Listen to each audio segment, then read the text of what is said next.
Hi and welcome back to another video in our internet safety series for kids. Today we're going to be looking at the app Whisper. Whisper is available on Android and iPhone apps, and we're going to be giving you a whole video guide to what the app's about, what you can do on it, what children can access and who can access them. So let's begin. So if I start by opening up the Whisper app, the first thing you see is kind of these pictures with writing on. So the concept of Whisper is that kids or users of the app share secrets. You don't have to make a profile to download the app. As soon as you download it like I have here and open it up, this is what we see. So you have everything from someone saying that they're interested in books to people saying that they cheat on their wife. So people are free to share their thoughts. You can ask questions, you can start conversations, you can put them to these pictures that are provided, you can put them to your own pictures, but we'll go through this as we delve into the app. This is just the general layout when we first open it up. So heading back to the start section of the app, we then come to, if you can look in the top corner of the screen, you can change the distance, so we can go nearby and we can search for people who are close to us to people who are farther away, and this allows us to see people up to 0.2 miles away and further. You've also got people who have just put photos on, so the most recent posted photos. We've also this section called groups. So groups is where they can create a group, you can find a group, or you can find your own school. So if I just click on the find a group section, this gives you an idea of the drastic variety and ages of people that are using the app. So you've got everything from husband confessions all the way to Harry Styles. So you've got everything from people who are like 30 to 40 to probably like 12, 13-year-olds on here. So if we start to venture into the sort of thing you can do, if we click on this one, you can chat with people, you can reply to their whispers that they've put out there. So this person put local chats, if we reply to that. You can also make your own. So if we click on to create our own whisper, and like that other person who said talk, we can put hello, somebody talk.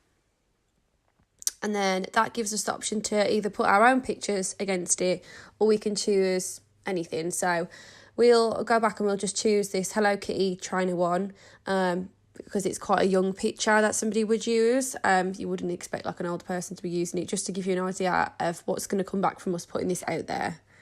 So I've sent that, and then I'm just going to change my name on here and create one. So we'll just, because we put Hello Kitty picture on, we'll put like Hello Kitty 13 and set that as a username, so no one knows who we are, and we'll just put it out there. They don't really know how old we are either.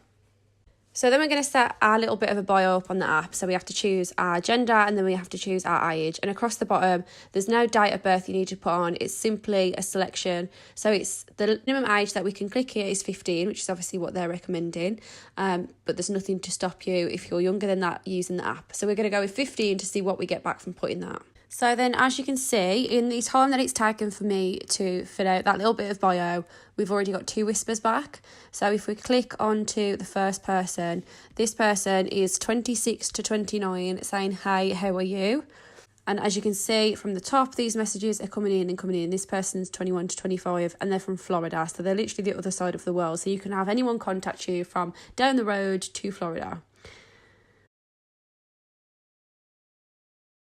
So you may not have been paying much attention to the time that it was in the left-hand corner of the screen, but from 15:45 to 15:50, this is the amount of messages that we've received. There's over 10 messages here from people who are 0.2 miles away to the other side of the world, people 45 years plus.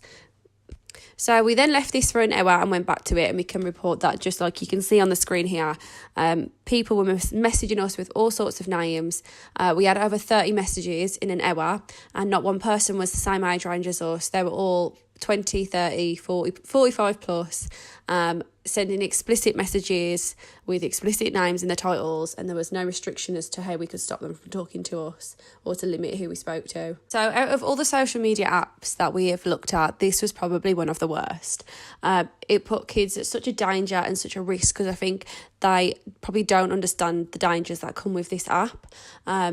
People were sharing their Snapchat codes on there when we were going through. The age range that was on there was just ridiculous, and there's no way for us to filter what we could see or who could see us. We were totally open to anybody that wanted to contact us. So unlike Snapchat and other social media apps like Twitter and Facebook, you really can't lock yourself off from people on here. So we would honestly say that the safest thing to do is just not to allow your child to have this app. It really is dangerous, and there's just no way of monitoring who they can talk to or what they do on it. So this was like a total no-go. So as always, in the description box below and on an article on our website, we've gone into detail on this app, and we've really listed out the dangers for you to just see the main bullet points of, or you can read more in detail about it. But this was definitely one of the worst apps that we've investigated. There were so many dangers that came with it, and there's been lots of horror stories. If you were to Google the app, all that comes up is the dangers that have come with it, and people that have got really into danger using it by talking to people that they shouldn't have. So feel free to go and check that out. We'll leave some links below. As always, guys, thanks for watching, and until next time, thank you.